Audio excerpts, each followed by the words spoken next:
Hello बच्चों, जैसा आप जानते हो कि सीबीएसई ने ऑफिशियली डिजिटल मार्किंग अनाउंस करी है, तो आपके बोर्ड्स एग्ज़ाम में अकाउंटेंसी या बाकी सारे सब्जेक्ट की चेकिंग अब डिजिटली होगी।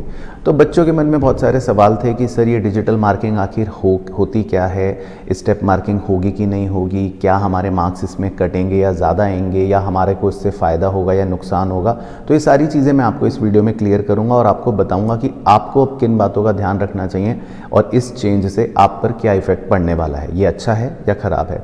तो अगर मैं पहले आपको बताऊं कि डिजिटल चेकिंग क्या है, तो बेसिकली डिजिटल चेकिंग में होता ये है कि आप जो आंसर शीट भरते हो वो तो नॉर्मल अपना फिजिकल मोड में जैसा पहले करते थे वैसे ही करोगे, लेकिन आपकी आंसर शीट को बड़ी बड़ी कंप्यूटर स्क्रीन्स को भेजा जाएगा, बड़े बड़े स्कैनर्स में रखा जाएगा और आपके पूरे आंसर्स को पेज वाइज पेज स्कैन करके डिजिटली फिर जो एग्ज़ामिनर होता है उनके पास पहुंचाया जाएगा।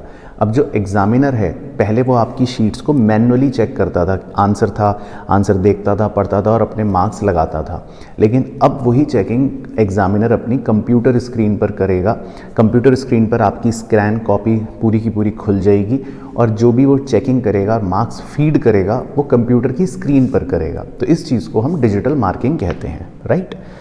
अब इसमें सबसे पहली चीज़ ये, एक अच्छी बात आपके लिए ये कि आपको अब इसमें कोई भी तरह से घबराने की ज़रूरत नहीं है, क्योंकि आपको तो अपना काम पहले की तरह ही सेम एज इट इज़ करना है। अब इसमें एक अच्छी बात ये है कि जो हैंड राइटिंग है, पहले क्योंकि मैनुअल चेकिंग होती थी तो आपकी हैंड राइटिंग का थोड़ा इफेक्ट रहता था कि आप कैसा लिख रहे हो, आंसर समझ आ रहा है एग्ज़ामिनर को या नहीं आ रहा। अब आप क्योंकि डिजिटल स्कैनिंग होने वाली है आपके आंसर्स की, तो वहाँ पर ये ऑप्शन रहेगा कि आपके आंसर को अच्छे से जूम करके देख सकते हैं, जूम आउट करके देख सकते हैं। तो आपके लिए थोड़ा सा लिवरेज है कि अगर मान लो आपकी राइटिंग कम अच्छी भी है, बस इतनी होनी चाहिए कि जो लिखा है वो शब्द समझ आ जाए, दैट्स इट। तो आपके लिए यहाँ पर हैंड राइटिंग का रोल कोई बहुत ज़्यादा नहीं मैटर करता, क्योंकि डिजिटल मार्किंग में जूम इन जूम आउट का ऑप्शन रहता है। तो कोई शब्द अगर डाइसी भी है तो उसको जूम इन करके आराम से पढ़ा जा सकता है कि आपने क्या लिखा है। बस हाँ, इस चीज़ का ज़रूर ध्यान रखना है कि आपकी राइटिंग थोड़ा ठीक हो। लेट से आप कोई नंबर लिख रहे हो तो ऐसा ना हो कि आपने लिखा तो 4 हो लेकिन वो 9 लग रहा हो।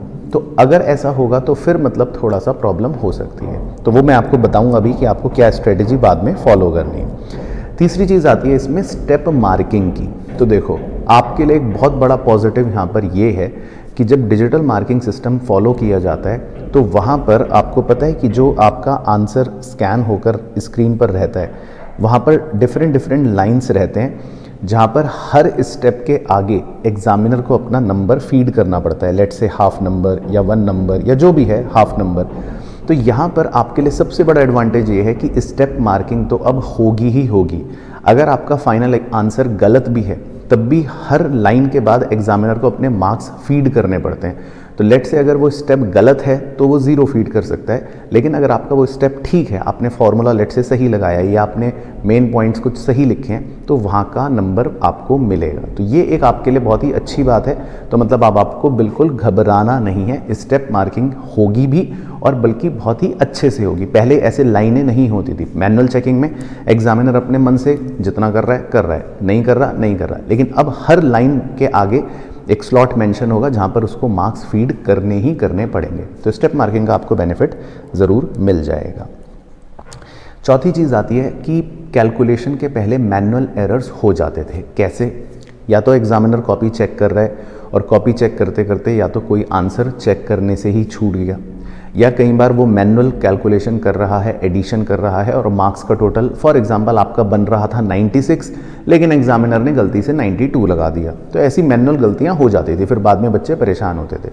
अब ये भी यहाँ पर इम्प्रूव हो जाता है, क्योंकि जब हम डिजिटल चेकिंग करते हैं तो डिजिटल चेकिंग के टाइम पर जितना भी टोटलिंग होता है या जितनी भी कास्टिंग आप कह लो होती है, वो सब सॉफ्टवेयर के द्वारा होती है, यानी कि बिल्कुल मशीन से होती है। तो उसमें कोई भी ह्यूमन एरर होने का चांस ख़त्म हो जाता है।